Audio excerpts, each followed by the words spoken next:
My name is Bismaya Mahapatra. At present, I am the secretary for Aam Aadmi in Odisha. I had worked for Tata Consultancy for a while. Then I decided to give my education background to the betterment of the vulnerable sections of Odisha.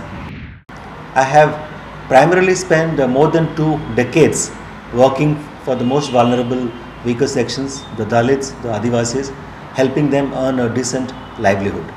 My only intention would be to try and bring Swaraj. Aam Aadmi Party's driving force is Swaraj, which is governance in the hands of the common people.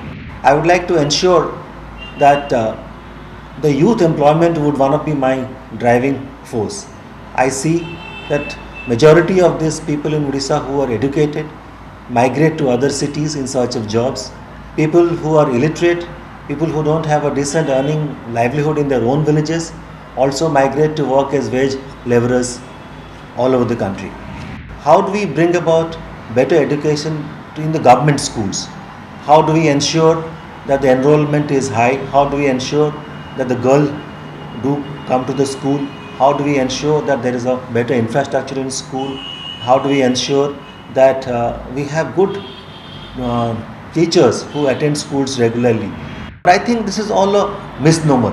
Even though we claim that, I would like to believe, and I have seen it myself, more than 50% of the villages still are not yet electrified, and the electricity is very erratic. Make sure that the villagers are involved in making the road so that they know that what they want and they can ensure that a better condition, that the road remains in a better condition forever.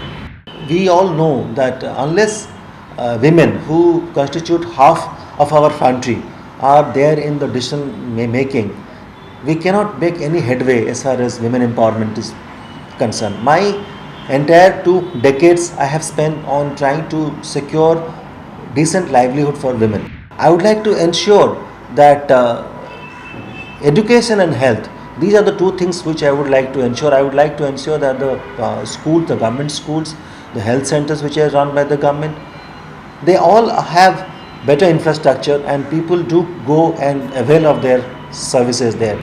I have understood what rural India wants. I have seen rural India very closely. I have also seen in urban areas also, like in Bhubhaneshwar we have so many slums. I have understood what the urban slum dwellers want. So I would like to emphasize that I have a feeling for the rural people. I have a feeling for the vulnerable people.